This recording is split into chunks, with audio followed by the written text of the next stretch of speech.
on the subject of the Palestinians. Here's Alex in North London. Alex, go ahead, sir. Hi George, I'm calling from North London. I've been listening to you for 3 months now. Okay. Never had the chance to speak to you. Okay. But I was just calling on. I was listening to you a couple of nights ago, and you were talking to these people, and they were saying that Israel, the Jews, did not have the right to gain Israel from the Palestinians. And I was just saying, throughout history, the Jews have been persecuted, obviously, from the Holocaust, and we were granted Israel as a result of this. And I feel that... granted by whom? We were granted, from Britain and other countries, granted us that. Well, what right did Britain have to grant you somebody else's country? Well, it's due because we lost 6 million people... No. I'm not arguing about that. I'm going to come on to that. But what right did Britain have to grant you somebody else's country? We had the right because we lost 6 million people and we did not have a home. Well, yeah, I'm going to ask you for a third time. What right did Britain have to grant you somebody else's country?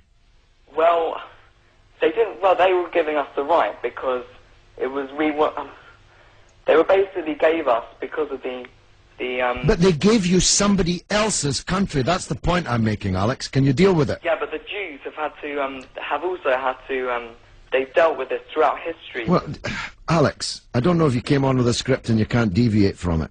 Can you please answer that point? And we'll come to the Holocaust and who was responsible for it and who should have paid and what they should have paid for it.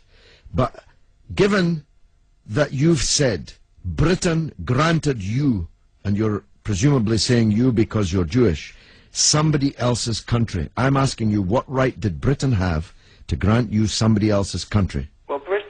Britain, you could say they didn't have a right, but they came in and dealt with us and with the Jews having lost all these lives, and they basically granted us this land. Okay. Well, I see I'm getting nowhere on this, Alex, so let me deal with your overarching point. Maybe you're just not equipped to deal with the principal point that I have made.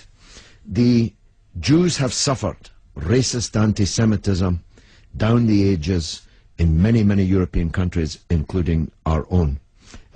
They were subject to regular discrimination at best, and pogrom and murder at most. That's undoubtedly true. The one place in the entire world that Jews were neither discriminated against nor subject to pogrom was the Muslim world. In fact, so much was that the case that when Christianity came back to power in Spain, in Andalusia, in the western extent of the Islamic Empire, when the Muslims left, the Jews left with them because they feared the Christian anti-Semitism which would be unleashed in the wake of the departure of the Islamic civilization in the West. That's why so many Jews are to be found even today, and were to be found in profusion before the creation of the State of Israel, in countries like Morocco and along the North African coast, because under the protection of the Muslims, the Jews left Europe and went to live in North Africa. The Palestine that was wiped off the map when Britain granted you somebody else's country had Jews living side by side with Christians and Muslims for century upon century without the slightest trace of discrimination or violence or pogrom. So, what's happened is that Christian anti-Semitism in Europe, which massacred 6 million Jews in the greatest crime in human history, was paid for not by the Christian countries of Europe that either practiced or turned a blind eye to that anti-Semitism, but was paid by the very people who were completely innocent of that Holocaust, who had never persecuted the Jews, who had never pogromed the Jews. And that seems to me to add insult to the injury suffered by a people whose country was wiped off the map, who were dispersed into exile, to make way for a Zionist idea which was granted to European Jews, because these were the first settlers, granted to European Jews by Britain.